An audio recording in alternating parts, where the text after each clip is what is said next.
Greg, Maya, and Betty are not experts, nor do they claim to be. They're just a bunch of nerds who enjoy talking about movies, shows, and current events. So sit back, grab a coffee, relax, and enjoy a brand new episode of All Queued Up.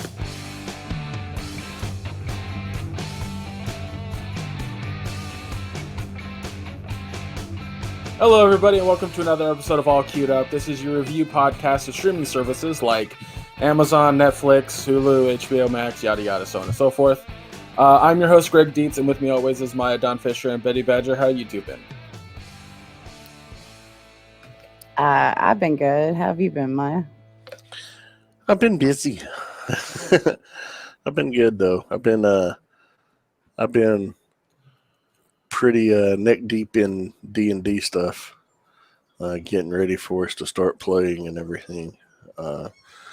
Got a new bookcase and organized all my materials and dug out all my miniatures and getting my paints reorganized and everything. Got a bunch of new paints, and yeah, I'm just having a blast with all this stuff. Staying busy with that. How are you doing, Greg? Good. I had a really good day yesterday, even though I'm sore about it today because did a lot. But one of the things is yesterday finally got my mom's first dose of the vaccine, which was super fun to watch her try to muster up the courage to go through. So there was an article that I read where a lot of people are going through this. They're getting COVID anxiety. Or at least that's what it's being called now by psychiatrists. But it's this, it's this newfound anxiety of leaving the house in general, even after you're vaccinated or whatever. So her going into this, public place with other people and trying to get the shot, I'm proud of her. She did really well. Granted, I was, with her, I was right at her side the entire time. But what was really funny was nurses would walk up to get my mom's card or whatever, and they would just walk up like they normally do everybody. And my mom would literally be like, "Step back!" It was so funny. And then, the woman would step back like, "Whoa, what the fuck?" And my mom was like, "I'm sorry, I'm just, there's a lot of anxiety." And they were like, "Oh, okay, no problem. It's okay. Well, it's fine." And having her do breathing exercises. So, but I'm happy that she's got the vaccine. I think that once she gets the second dose and she's fully vaccinated, I think a lot of that anxiety is going to lift. I don't know how much, but I don't know. So, other than that, She's glad that she has gotten vaccinated, the first shot anyway, and hopefully, that she starts feeling a little more at ease.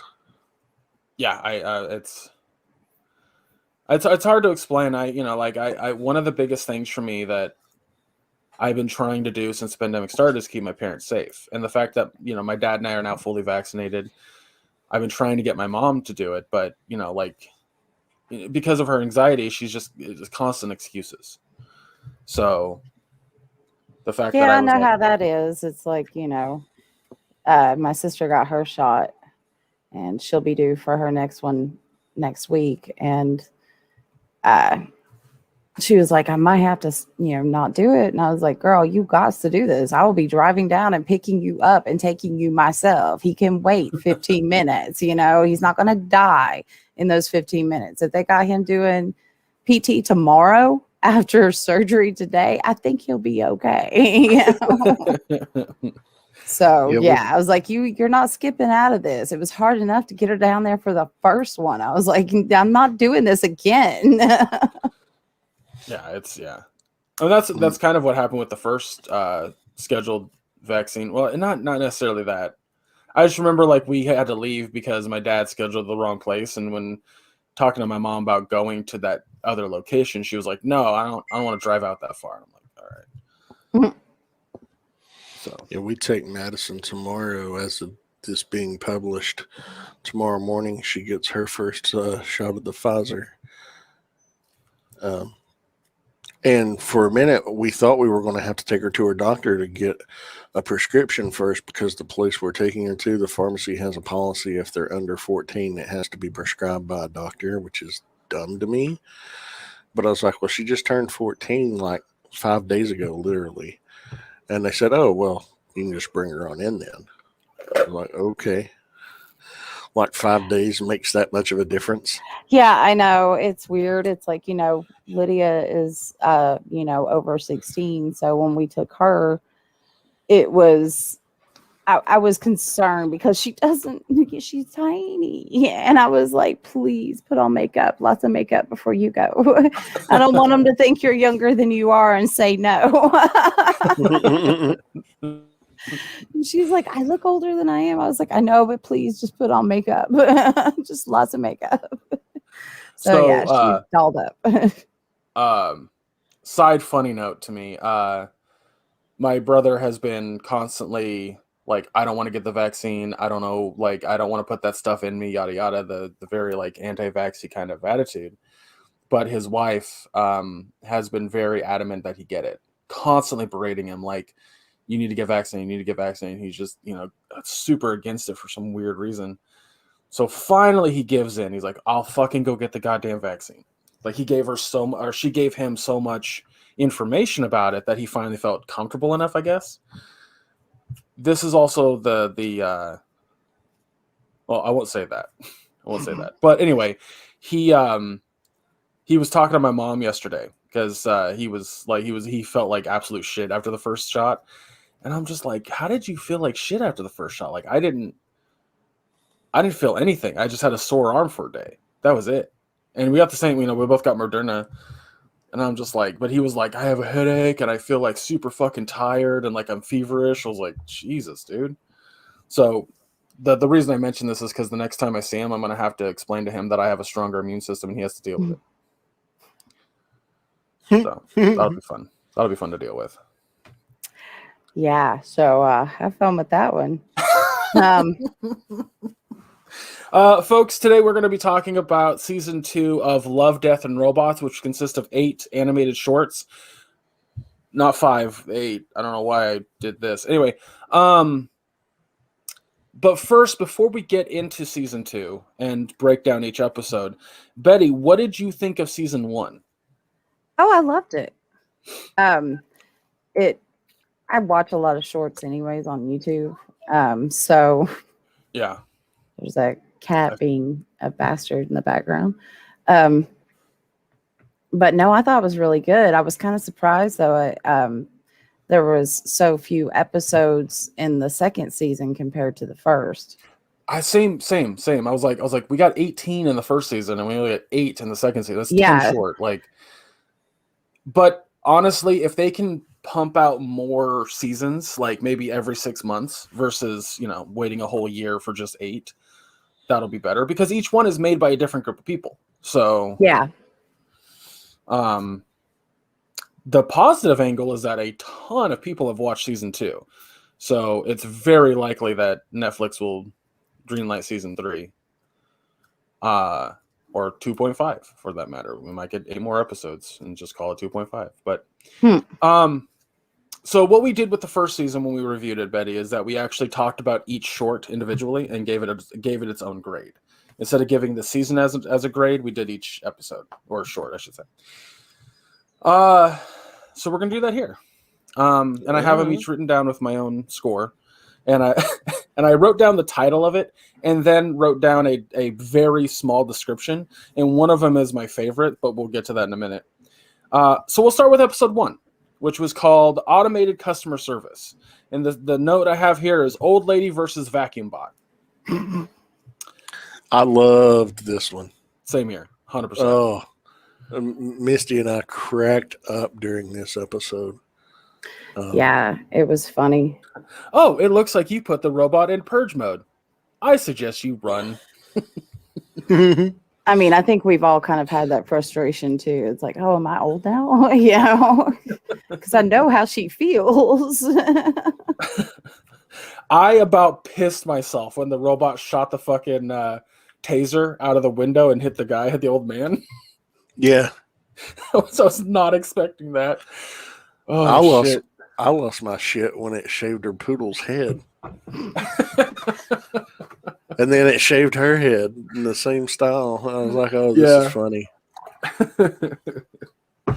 Fuck, it was good. Oh man. Yeah, my only complaint is I wasn't the world's biggest fan of like the large head caricature style.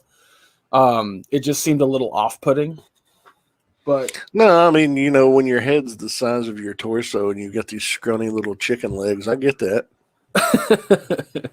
but you get past that pretty quick once the action starts, like once the comedy starts to kind of fall in.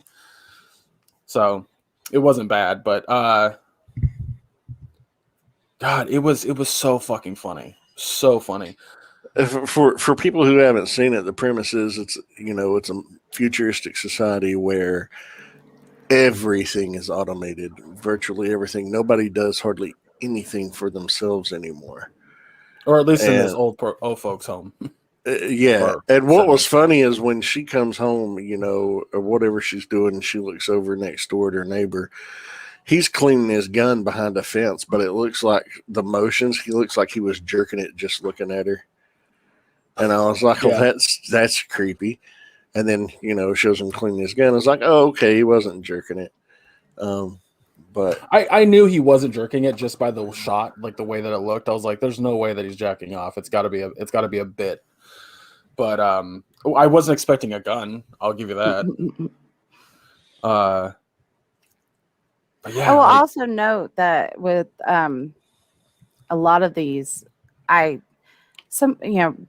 there's particular animation styles that you see, like this one in particular. I'm pretty sure I've seen whoever did this do something else on YouTube, because I do like, again, I watched the shorts a lot and I've watched a lot of animated ones, and this style looked so familiar to me, and it still does, so I'm very curious. Yeah, I mean, you're probably 100% accurate on that. It's one of the things about season 1 was a lot of the animations were brought in and done by people who have history with doing shorts, either with before a movie or with back in the day. They don't really do it anymore. I wish they would, but back in the day they would have full animation festivals where they were 10 to 15 minute shorts back to back to back for like 3 hours. One of my favorites was Mike and Dave's Sick and Twisted Animation Festival, which is where Happy Tree Friends premiered. Oh God, I love Happy Tree Friends. But yeah, same here. But yeah, like you saying by that, the way, like, yeah, I totally There is an 8-episode third season of Love, Death, and Robots scheduled to release next year in 2022. Ooh, that's long, but I'm okay with that. That is a long ways away. Well, yeah. Why don't we go ahead and give automated customer service a grade? I gave it an A. It's just really fucking entertaining and funny, and the only reason it's not an A+ is because the animation was a little like to me. So. Oh yeah, I absolutely give it an A as well, because it was funny, but also terrifying. Like, here you have an automated device, and this she's got a Roomba that has the ability not only to kill you, but to communicate with its Roomba buddies to have them come and kill you as well. Black Mirror, but funny. Yeah, Black Mirror, but funny. So yeah, absolutely an A. Ready? Yeah, I definitely give it an A as well. I thought it was funny. The animation style doesn't bother me. So again, and this is one of the animations that I was pretty sure I recognized to begin with. So I like it. So awesome. A, definitely. Yeah, it's a solid start to season 2. So the second animation is called Ice, and the note that I have written here is Ice Planet, Modders, Exos, and Ice Whales. This was probably my least favorite of the whole thing. Absolutely. I did not like this one. I thought the animation style was unique, but I still kind of didn't like it. I was like, oh, I get why they're doing it, but one of my biggest issues was that there wasn't a whole lot of info given. Like, I wasn't sure exactly what modders meant, other than the fact that maybe they're a little bit faster and can survive on the planet by, like, the main character's brother being able to, like, jump and flip on top of that mech or whatever the fuck it was. Yeah, they it obviously meant that they had been modified humans in some capacity, cybernetically or what have you. Right. And they're not on Earth. That's for fucking sure. Because people are like, one character says, I bet like dirty exo, I bet you want to go back to Earth or some shit like that. But the thing that really threw me off, the thing that really made it weird was the fact that when they were running across the ice, when they were doing that race to beat the ice whales, The frost whales. yeah, they it was clear that the race was done by modders because they're faster. Yet it didn't need to be done by modders because the Exo brother was able to do it while carrying his brother who was not technically injured. So I was like, what was the fucking point? Like, what was the point of that?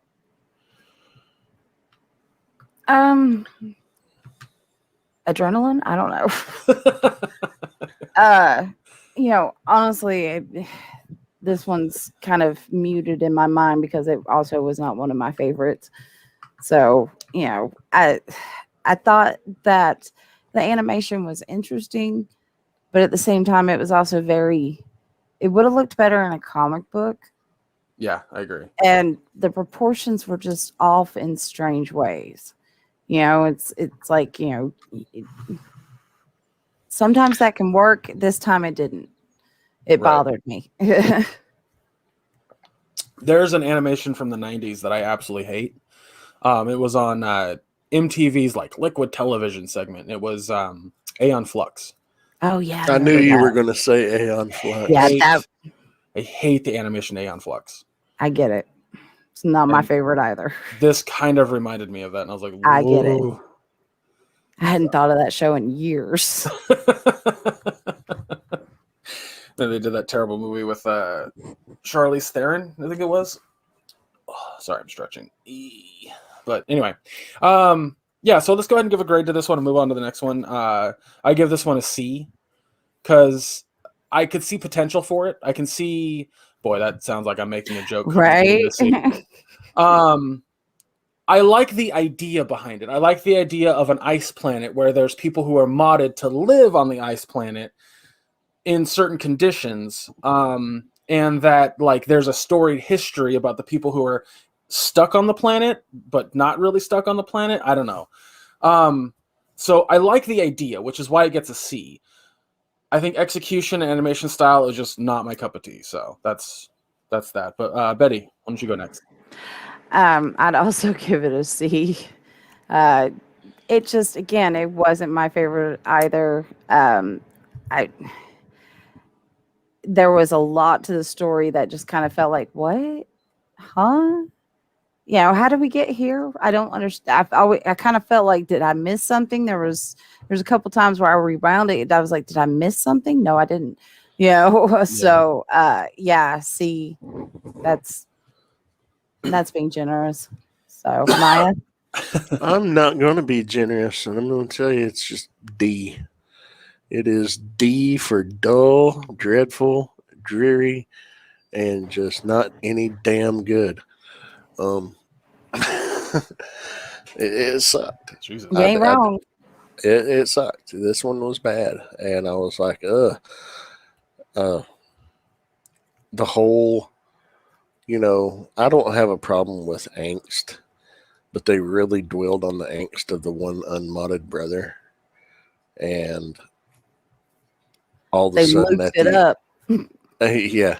And at the end of the episode, when he saves his younger brother because of him falling and hurting his leg, and then he carried him to just barely making it, barely surviving. Now all of a sudden he's accepted by everyone. It's like, yeah, yay, acceptance. Get to the next one. Let's go. It was horrible. The positive angle is it was less than 10 minutes long, so 13 minutes with credits, but like 10 without them. I thought it was shorter than 10. Anyway, No, it doesn't matter. let's go and move on to episode 3 or animation 3, whatever. So this one is titled Pop Squad, and the note I have written down is Immortals and Breeders. This was easily one of my favorites out of the whole season.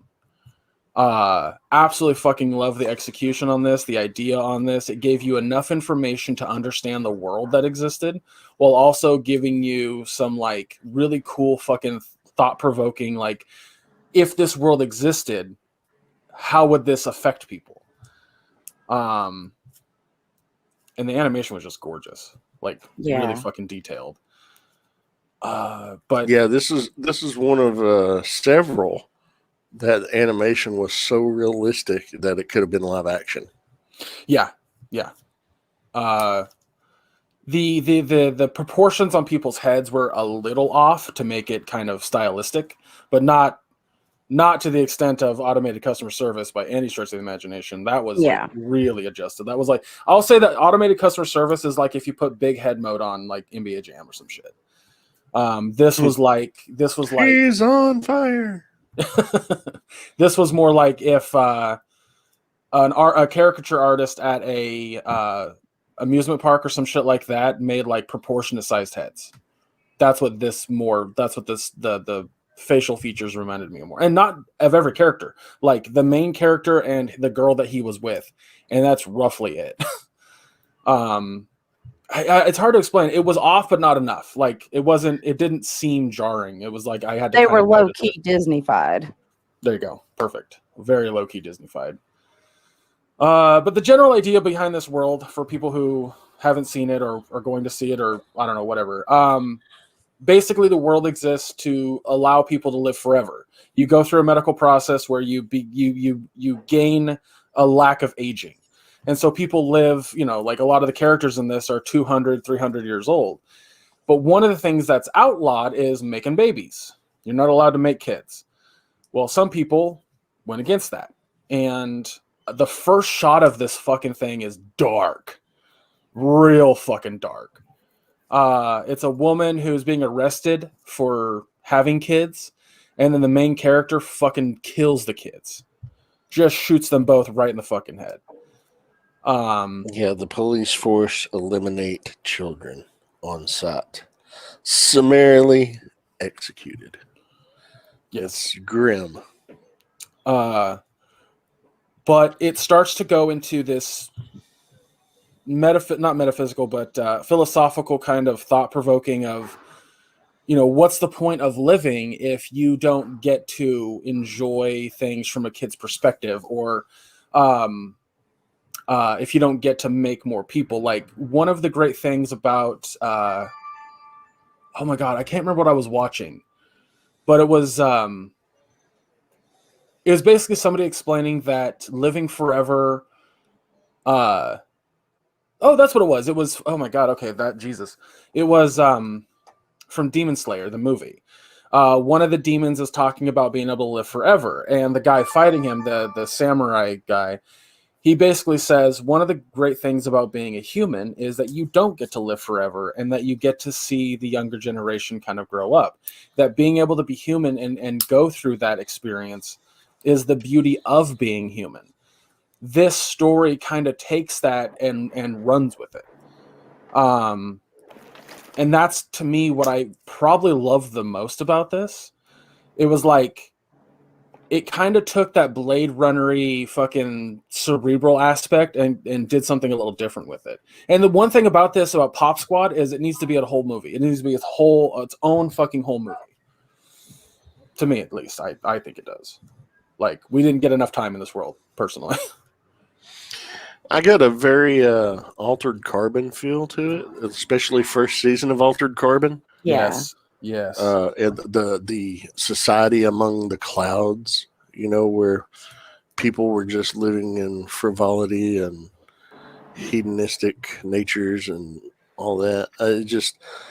But when he had to execute those kids in the first scene, and the one's holding a little dinosaur toy up to him, and when his girlfriend gives him the dinosaur toy, he started to be haunted by the images of that. That was just like, Okay. Yeah. How Let's could see. anybody do that job? That would just be horrible. Yeah, it's and the final shot with that woman and her daughter in that house. I absolutely love that. Yeah. Like her saying, "I've lived for 281 years, and the world got boring, but now it looks brand new through her eyes." I was like, "Oh, it's such a good line." Yeah, this one was a tearjerker. I loved it. Absolutely fucking loved it. All right, well, why don't we, Betty? Do you have any other thoughts before we go and give it a grade? No, other than if y'all ain't watching this, I don't know what you're doing. I agree. Uh, I'm gonna go ahead and give it an A+. It's just stellar, all around, gorgeous, fucking thought provoking. Needs to be its own movie, honestly. Either one of you, go ahead and go. I give it an A. I think it was really, really good. It wasn't my favorite one, but it was really good, and I like the philosophical aspects that it does produce. You know, the thought processes that it provokes. Like, how would you react in this situation? How would you be? What kind of person would you be if you were placed in this setting and had these options presented to you? It's very, very grim and disturbing at the same time. But yeah, I really enjoyed it, and I thought it was beautifully done. I'll give it an A. I give it an A+. I thought it was very well done. I thought the story was very poignant. Again, tearjerker on my end. You know, hormones. Yay. Um, it's yeah. I mean, it was one of the better ones out of the second season. What few we got. Yeah. So. Oh, main character was voiced by Nolan North. Oh, Oh. that's rad. I should do that. I should go look in all the voice actors for every short. I'm looking on Wikipedia. Okay, so the fourth episode, the fourth short, was called Snow in the Desert. The note I have written down is Desert Planet Immortal who stores his immortality in his balls. I loved this one. I really like this one. So this one was awesome. It's about a man called Snow who's an albino. I mean, go figure. And he's on a barren desert world. And basically some merchant is wanting his balls. And you find out after bounty hunters have, intercepted him, tracking him down, he takes them out with some help. By a woman named Harold, or however you say her name. You find out through exposition that he is immortal because something in his testosterone and is basically rendered him, given him a regenerative ability that renders him immortal. Like his hand gets blown off in this bar where he's just trying to enjoy a drink, and just what would be maybe a couple hours later, you can already see he's regrowing his hand, which is wild. Very Deadpool. yeah, this was another one that I thought deserves its own movie, its own whole movie. Yes. One of the things I really liked about a lot of these animations is they dive right into a world or a story that already exists, that has would have a history. This felt like the beginning of that movie, maybe taking a little bit more time to get to the ending, obviously, but I would have loved to known more about this world. Like, why is he on this desert planet? Why do people exist on this desert planet if it's so hard to live there? Because that was a line set in at some point, like why are you choosing to stay on this shithole planet or something like that? What I really enjoyed too at the end, you see what's in the container that he made the trek for. He goes and you see him at a market and he buys some little container and he tells the merchant, I'll be back in a month. Order me 2 kilos more. And the guy's like, these aren't easy to get. He's like, I don't care. Get them. You see what he's enjoying at the end of the fucking episode. And I was like, oh, that's awesome. Yeah. 'Cause I don't want to spoil that, for people. They're shorts, like it's like Betty said, if you're not watching them, what are you doing? They like season 2 took me less than an hour, no, a little over an hour. Mm-hmm. Again, like I said, I started with season 1 in like 2 hours. I was like, whoa, they're done? That's it?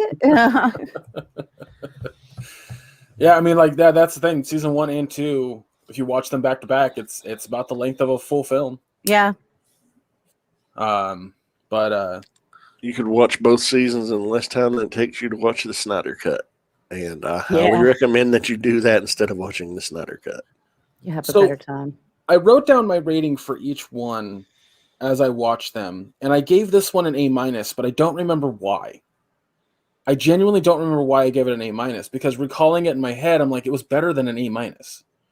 So the story was interesting. The cinematographics were amazing because when you first watch it, you're like, what is this? Is this going to be like the first one with the icebox people? Some of this is real. No, it was not real. It was amazing CGI. But I was thinking the whole time, I was like, why would it be in his testosterone? Why wouldn't it be in something like his Y chromosome, which you don't need to take his freaking balls for? But I don't know. So yeah. I think that's maybe why I gave it an A-, because there was a few plot holes that just didn't make sense. And I kept thinking, like, if this was a full movie that explained that stuff, it would be better. Yeah, I mean, because otherwise I just felt a little bit like, it's amazing CGI by a couple of 14-year-old kids going, oh, balls. Yeah.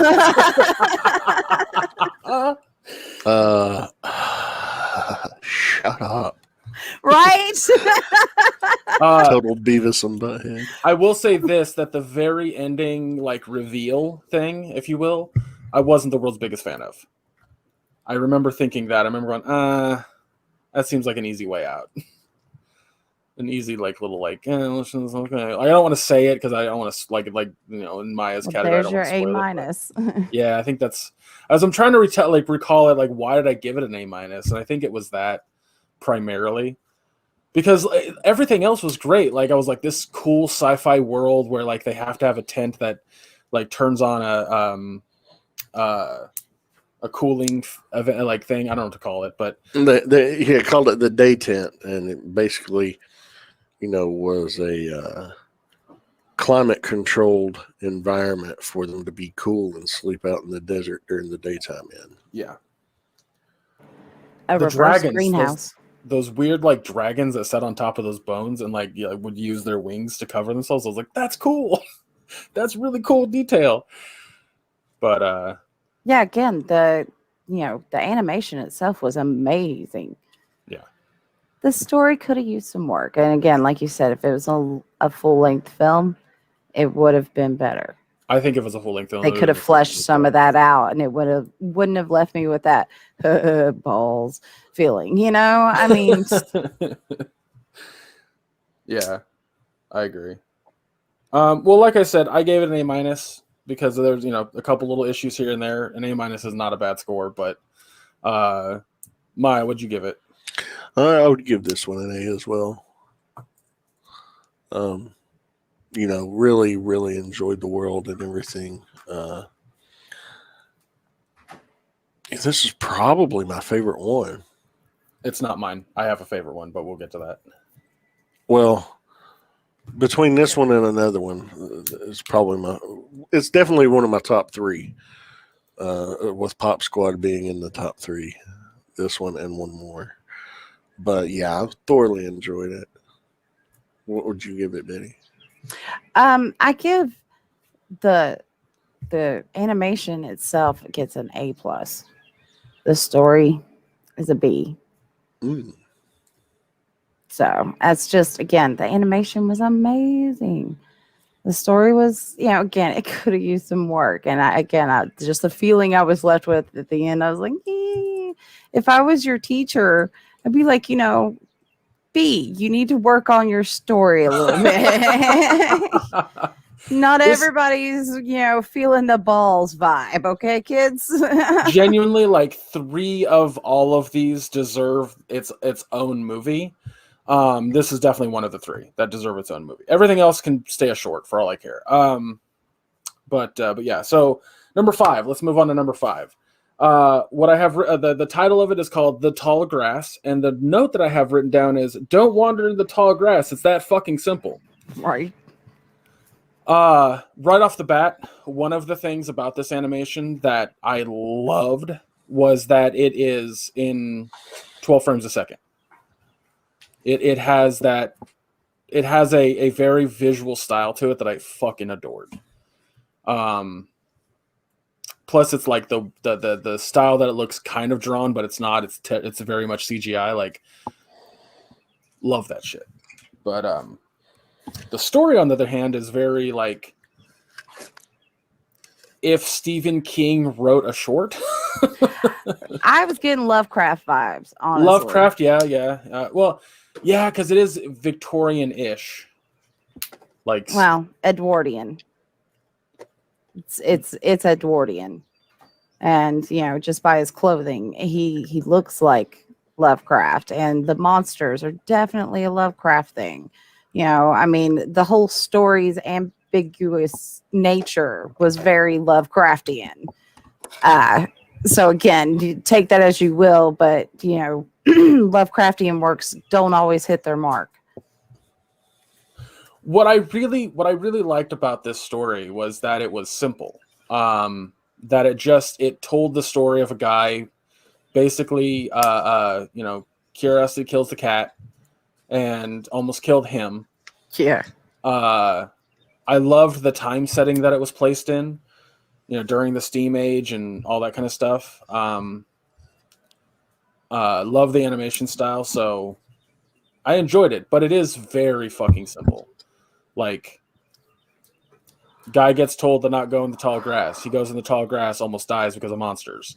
There's and nothing this else is why there. dudes don't live as long as women, because you do stupid shit. Somebody says don't go in the tall grass, we're like, okay, we're telling the kids, hey kids, don't go in the tall grass because this person said so. Dad's over here going, why can't I go in the tall grass? Woof, I mean. Yeah, I don't know what else to say about this one. There's not a ton to it. I do like the like history that it was created, where it was like every time we come through the tall grass area, the train just stops. I do like that, but any thoughts, Maya, on this one? I mean, this one was okay. It wasn't great.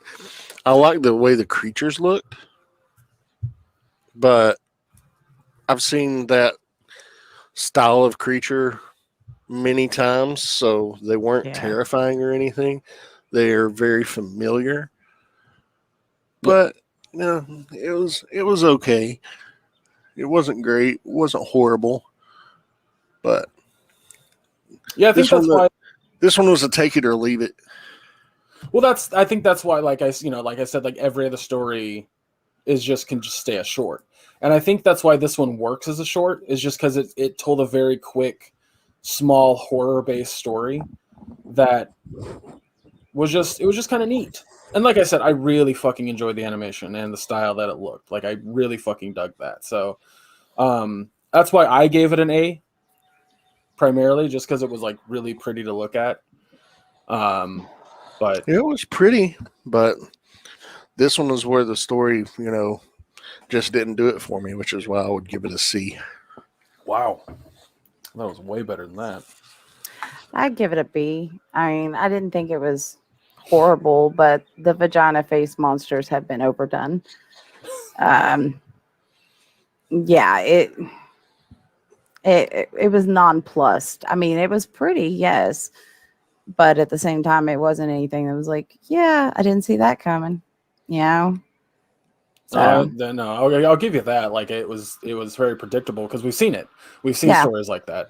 But if they were just trying to show off their animation style, I mean, their animation was really good. I'd give the animation an A.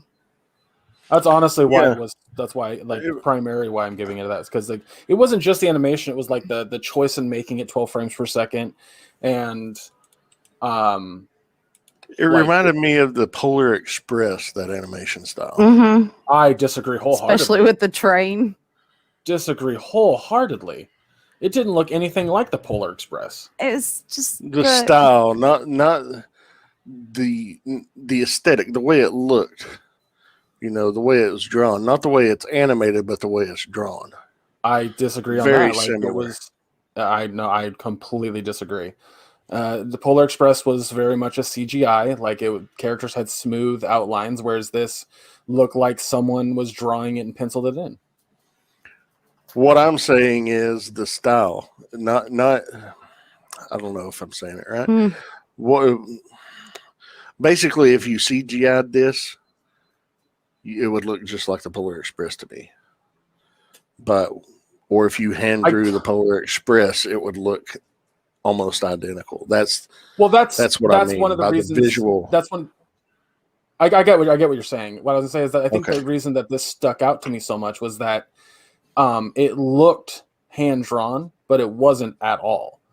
Kind of like how the Lego movie looks stop motion, but it's not stop motion at all because it's all done on the computer. That's but what it's this. that style they're going for using CGI. I mean, I know what That's why I Maya's like it. saying, because it does have that feel, but it also has that kind of textured motion overlay. Does that make sense? Kind of like, Yeah, I get that. Like, Take on Me, the video for Take on Me, that kind of Right. texture overlay. That's what sets it apart from the Polar Express. But I do understand what she's saying when she's like, because that's kind of how I felt when I was first watching. I was like, oh, it's like somebody bougied up the Polar Express here. I mean, not once popped into my head in that regard, just because it was so stylistically different. But I don't know. whatever, it's all right. Well, let's move on to the next one, which is my favorite of the entire season, called All Through the House. Yes. The note that I have written down is Krogenberg style monster, but is actually not. This one is actually very short. It's one of the shorter ones in the entire season. I think it was the shortest one. Yeah, I was like, I can't remember if it is or isn't, but according to not IMDb, but Wikipedia, according to this, it was the only one that was under 10 minutes long, and it was at 7 minutes with the credits. Okay, that makes sense. This one is also not done CGI. This is all actual style, like claymation. As a matter of fact, I believe, if I'm not mistaken, I could be totally wrong, but I remember reading that the guy who made this one or spearheaded it to be made used to work at Latka or Leica, whatever the fuck it's called. The guys who made like Coraline and those animations. But short version of this is kids get curious. They come down at Christmas Eve to see Santa. Santa turns out to be a very disgusting creature. And the fucking Leah, good, fucking kills me. It's so funny. And then just pukes up a present. barfs up a fucking present. God, it's so. And then the fucking like the kid like William, good, and then stay good. Fucking losing it, dude. I've watched that thing like 4 or 5 times. It was the only one I showed to my mom, and I was like, "You gotta watch the other ones; they're great." Fuck, it's so funny. And then the ending of like, William, what if we weren't good? Yeah, that one was again Nightmare Before Christmas vibes. Totally. So funny. It was just, yeah, I don't know. Yeah, I mean, Yeah, I don't know what else to say about this. Cute and horrifying at the same time. Oh yeah, it's got that like, but ooh. Yeah, it's cute as long as it stays on the screen and doesn't become real and come to my house. I love the idea behind Nightmare this too. fuel. Right. Yeah. But I love But you the think idea a behind strange this. man climbing down your chimney and putting shit in your house is kind of nightmare fuel in itself for some children. So Yeah. I mean, There was an artist a long time ago that did CGI renderings of what he imagined horror versions of these fairy tales that we tell kids that are real, what they would look like. And I remember the one for the Tooth Fairy was amazing. It was basically a fairy that wore a tutu that was kind of ripped, but when she would take teeth, she would actually just stick them into her face and skin and whatnot, so she was just covered in teeth. Just horrifying. And I love that fucking idea of taking a character that kids love and this visage that kids have in their head and just completely twisting it. But also, this one was hilarious. yes, it definitely was. I wasn't sure what to expect. And then, I was like, is he going to have a hair bulb? What the hell? Also, one of my favorite animation styles, like you show me something that's claymation, that's actual stop motion, and I'm 100% in. Oh, yeah. 100% in. I'll never. By the way, if you can hear that, I apologize. There's somebody deciding to cut down a tree, I guess, in my neighborhood today. But yeah, this one's a solid, a hard A+. Absolutely love this one. I'll watch it again and again and again. It's so good. But yeah, Betty, what did you think? Definitely A+. Like you said, the claymation, fucking love that style. And the story was hilarious. And, yeah, it was the shortest one, but it was definitely the most hearty laughs one, Yeah. So A+ for me. Maya? I give it an A. It was very good, very amusing. Also, that creature, if I came across something like that in real life, I'd just be like, fucking kill me now. Because, I don't want to ever remember that thing. It was bad. Ugh. It was. It is. Yeah. That's why I use the term Cronenberg, because it had like tentacles, but also hands and small hands and no eyes, but gnashed teeth. Very Cronenberg. That's what it Weird reminds me of legs. anyway. And its hands, covered its mouth. And then when it speaks in that weird fucking, yeah. Stay good. I love it so much. Fucking love it so much.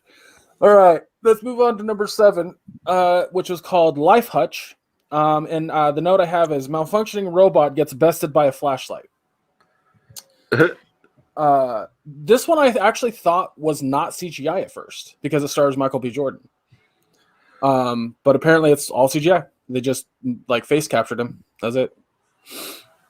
So yeah, this one also looks stellar. Mm-hmm. Fucking yeah. I like I said, I thought it was live action at first. We have come a long way. So yeah. We really have. We have come a long way, and it was very impressive cinematically. I mean, it was one of those. Another one. Is this one going to be live action now? What's going on here? No, it wasn't live action. What the hell? This one was the most tense. This is the one I felt the most like dread in. Yeah. Also, it like visually did not care about what it closed up on, like the fucking like his hand. Oh, this one was definitely top 3 for me. Between this one and Snow in the Desert, these were my favorite too. I just don't know which one I liked better. But yeah, very good. The premise of the pilot named Terrence, he crash lands on a craggy planet below a space battle. It was actually an asteroid. Was it an asteroid? Yeah, it was. I went into. I know there was an asteroid field. I just thought it was, I didn't know what it was. He crashed on a planet, but he crashed on an asteroid. Yeah, I was talking to my dad about all of them, and I said I'm not sure what he landed on, and I went and looked it up, and it was like lands on an asteroid where there's a something medical.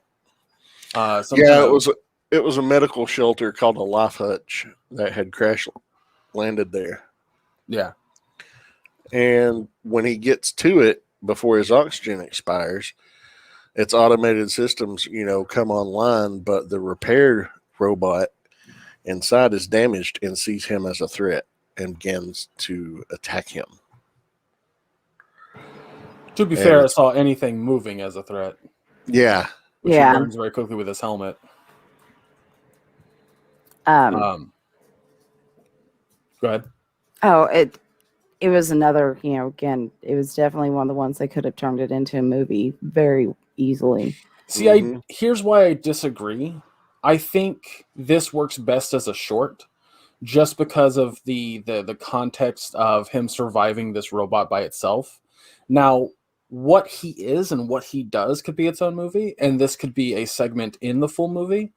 But this very specific animation short, I think, works better as a short. I think the idea that it was just him versus the robot in a contained bottle episode, if you will. Well, what you're saying is basically what I thought when I was like, this could totally be a movie.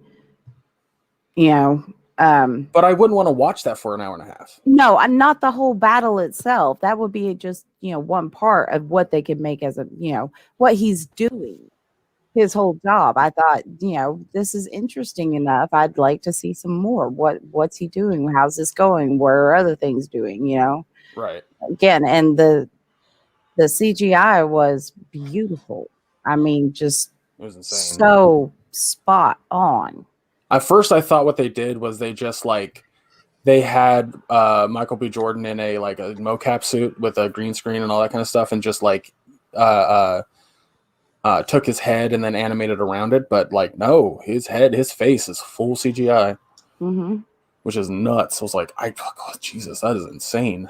Well, again, we've come a long way. I mean, watching CGI from its first developments into what we have now and how quickly we got here, because it wasn't 20 years ago that CGI was still pretty laughable, and yet here we are, and it's like, damn, that's impressive. Yeah, I definitely want these people to be greenlit by some studio to make a full movie in this sci-fi world for 100%. And definitely what I think it would actually be really cool is if it was a TV show and each episode was this character dealing with a different threat, and this one particular situation could have been its own episode. I can see that. I want it to be kind of like that serial based episodic thing where every episode is a new monster or a new problem that he has to solve. Maybe not a monster or a threat per se, but something he has to do. I think that would be a really fucking cool concept for a TV show. But yeah, I can see that. What do I give it a grade? I'm just gonna the A+ is really beautiful, really well done. The dread was it's a short, but I felt I was like, fuck, how was he getting out of this the entire time? I originally gave it an A because I was like, oh, he was bested by a flashlight, but that actually makes sense. It makes a lot more sense. I was like the joke I kept thinking in my head was he killed the robot the same way that you would play with a cat. So I mean, yeah, it works. Yeah, it works. It does. That's some ingenuity. But Maya, you're next. I would also give this one an A+. Just the animation, the tension, just the quick to the point, just really, really well done. There's not much more to say about it at this point. Watch it; it's awesome. My neighbors are riding around in their golf cart, staring into my house. But did you give it a grade? Did I hear you give it a grade? No. I definitely give it an A+ as well. Again, the series is pretty freaking brilliant. But yeah, this is. I thought the whole flashlight thing was kind of funny personally, but I have 13 cats. What do I know? But I mean, it was funny. It also made me laugh. Like I was just kind of like, oh my God, that's really clever. But also this killer robot dog was taken out by a flashlight. So that's good. that was brilliant to me. I was like, that is amazing. I bet he grew up with cats. So yeah, A+, definitely. Again, the whole series, brilliant. Yeah, sorry, I got distracted for like half a second there, but I heard everything you said, but my brain was like, "Oh, I'm just gonna stare into the voidness Into of the space." void. The last one in season 2 is episode 8 is called The Drowned Giant. The note I have written here is a look into how humans actually view death.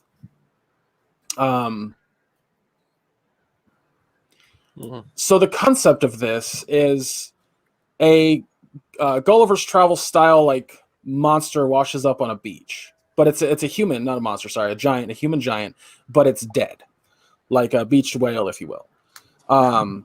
And it's all through the perspective of one guy, who I believe was a reporter, if I'm remembering correctly.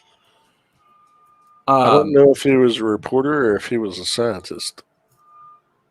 Yeah, I don't remember. I think it doesn't matter. Probably, yeah. Because it's basically him talking about like the course of days as this beached giant human was just on the beach, and how the humans in this, or the smaller humans I should say, in this village kind of treated this monolith, this insane probability sort of situation.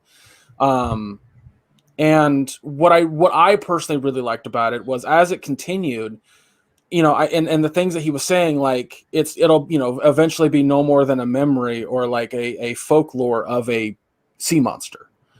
And I thought to myself, like, that's the human concept right there, that whenever there's something that can be quantified and is kind of a miracle, like humans tend to just push it aside and don't really pay attention to it. So I don't know, there was something about it that really resonated with me. I really fucking loved it. Plus it's disgustingly gorgeous. Yeah. Well, I thought it spoke very much to human nature as well, that if we can't explain something that we are interacting with in a human level, we either tend to make shit up or we ignore it. Yeah. And that's what it kind of spoke to for me. But I think I wrote down the like how humans view death, because this thing is dead, and at a certain point the humans just don't care that it's dead at all. Yeah. So, but any thoughts, Maya? I didn't need to see a big peen. To be fair, it was only one shot. It was 2 shots. I saw Bush a lot. I didn't see. I saw Peen in one shot. Oh, you're right. You're right. There is a second one. I forgot about that. The ending part. His pizzle was on display at a circus. Called But it it a was pizzle. considered a whale penis. I was like, oh man, that's fucking. Like, it got me also thinking about like how much shit in the world like do we just take for granted and it's not correct. I'd say lots. Oh yeah. I mean, even science changes on the daily because of new information. Right. Oh, it was just, I really liked this one. I thought it was like the existential nature of it and the thought-provoking nature of it. I was like, this is really good. By the way, this is also written and directed by Tim Miller, the guy who did Deadpool. Mm-hmm. So think about that for a hot second. And the same animation studio did this one as did Lifehutch. Oh, I did not know that. 7. Mm-hmm. That's cool. I was unaware. Yeah, I mean, I don't know what else to say about this one. I thought it was like, I gave it an A. I thought it was great. It's not They A plus. also, same animation studio also did Pop Squad. Damn, they did a lot. Well, that is one thing about this season that I will say is that 7 of 8 of them are CGI. So, personally, would have liked to seen a little bit less CGI, but I'm also cool with it. No, I take that back. 6 of them are CGI. I forgot about my favorite one being stop motion. Anyway, Tall Grass wasn't CGI. Yeah, it was. It was. Yeah. It was CGI with a drawn style to it. Oh, Yeah. okay. Hand drawn style to it. The Cronenberg monster was stop motion. And then Ice was hand drawn. Yeah. Anyway, like I said, I gave the Drowned Giant an A. Maya, what do you give it? I give it an A as well. Very morbidly curious, and just fascinating, and seeing how people are so quick to be dismissive of things, once the wonder of it wears off. Yeah. I mean, right away, they as they crowded the fucking giant, they were running and jumping and playing on it immediately. So not even just the wearing off of the wonder. It was that wore off quick if that's the case. But I'll give credit where credit's due. The main actor, the wonder never wore off. But sorry, I interrupted your review. No, you're fine. I was pretty much done. Betty? My brain's having trouble right now because I haven't eaten anything today. I know, same here. We're almost done. I also give it an A. Some very deep, heavy thoughts there for the ending. Yeah, humanity sucks. What else can you say? Yeah. So, I mean, but again, it was beautiful. It was very thought-provoking. But again, a lot of deep thoughts to go out on. So, yeah, absolutely. Yeah. All right. Well, yeah, season 2 had some. I mean, it was even if you didn't like a couple of them, to me, the worst one was Ice. Yes, by far. But it didn't ruin anything else. It just. Yeah. And I think that was the only one that got below a C by any of us. Yeah, I gave it a D. Yeah. And I gave In the Tall Grass a C, and everything else I gave an A or an A plus. I gave everything an A in variation of an A except for Ice. I still liked the Tall Grass, but that was because of the animation primarily. But I also learned very quickly that not everyone's as impressed by animation as I am. So there's that. Yeah, I agree. I totally agree with your dog. Yeah, you guys need to watch this. Also, season 1 is just as fucking good. So if you haven't watched any of it, you really gotta. If you grew up watching heavy metal, or you like this anthology style storytelling, or not even storytelling, just anthology style, enjoying different stories over it's just so good. I'm so happy that Love, Death, and Robots is getting a season 3. Give me more of these. Before we do our sign off, I wanted to do this real quick. Betty watched The Underground Railroad on Amazon Prime, and I watched Jupiter's Legacy on Netflix. So Betty, in roughly 5 minutes, can you give a review of Underground Railroad and a grade? Give people, let them know if they want to watch it or not. Well, I'm going to let you go first. Okay. Jupiter's Legacy is based off the comic by Mark Millar. It's about a family and other people, not just a family, but a family of superheroes that are Superman-esque. At least the dad is. And I don't believe they all have completely different powers, but it's less about them having powers and fighting crime, and more about the legacy of having parents who are these Justice League style superheroes, where they're super fucking ultra mega famous, and you're getting your powers, but now you have to carry the burden that your parents have given you. The main two have 2 kids, and the boy wants to be like his dad, or the girl's fuck off and leave me alone, even though she still has her powers. And it's not just there either. Other characters that are in it, you know, they come from superhero parents and the burden that they carry. And it just becomes this interwoven plot about how that can affect your life. And then it has a very interesting ending. I wouldn't say it's a good ending because it doesn't make a lot of sense right now.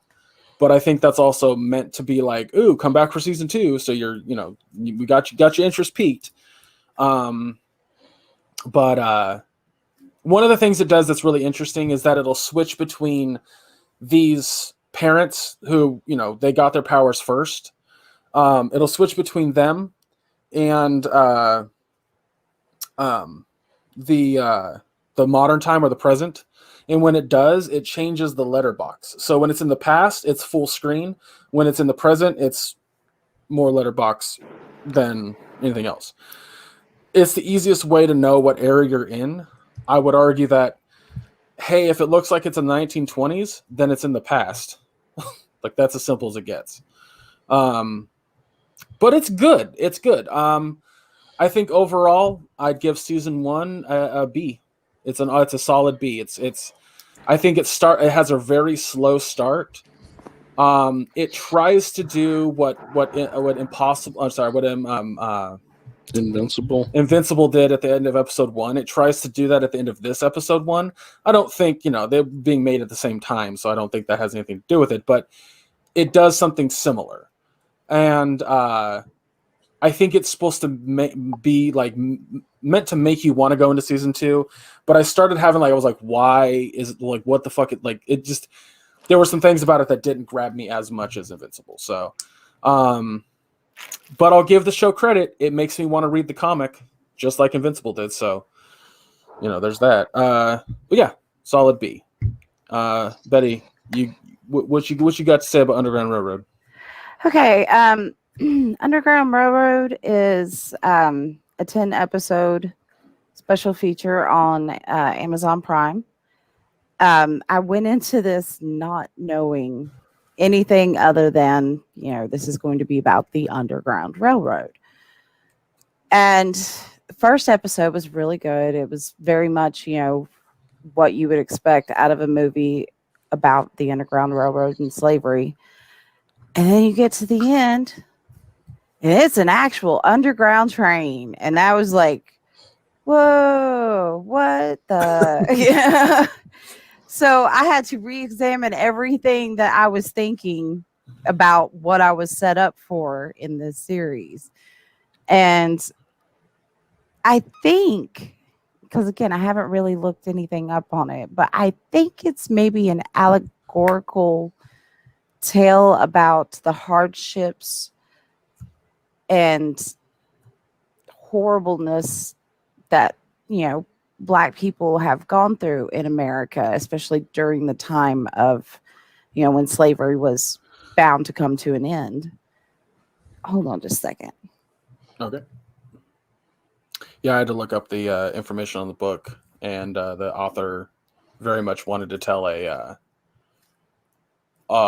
from what I can understand, he wanted to tell a hard story, but change the history. Like, he was like, alternate history is what he kept calling it. Yes, that is a good way to put it. The story itself was brilliant. It is a little bit of a slow burn. The cinematography is beautiful. The actors are amazing. It's going to make you feel things. If I would not recommend watching this with children at all, because there is nudity. There is scenes. Very R-rated.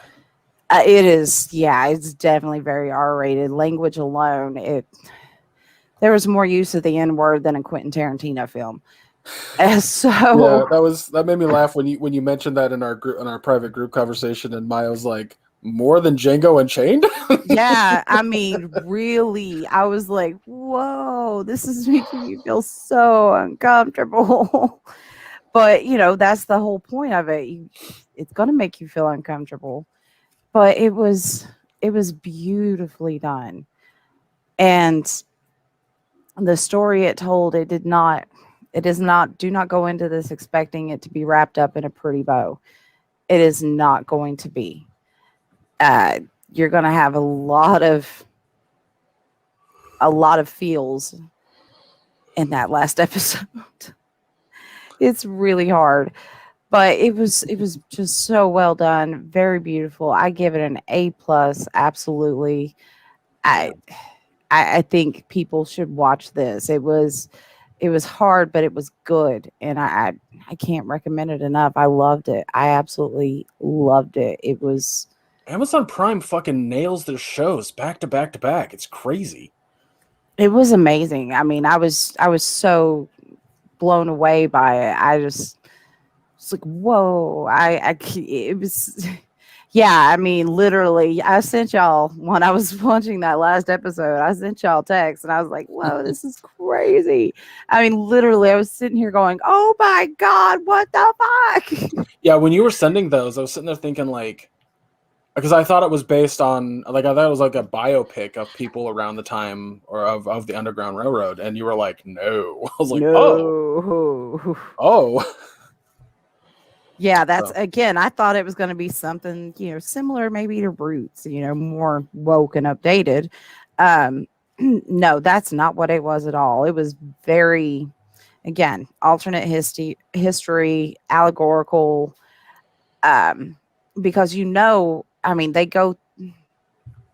she gets on the Underground Railroad and she goes through different stops trying to find her freedom. And in each one, there's a horribleness to it. The first one is like Griffin, South Carolina, which is not a real place. I looked, it's not. Just where basically white people were trying to practice eugenics. They were like, oh yes, black people come here, and then they would teach them how to read and write and try and make them better.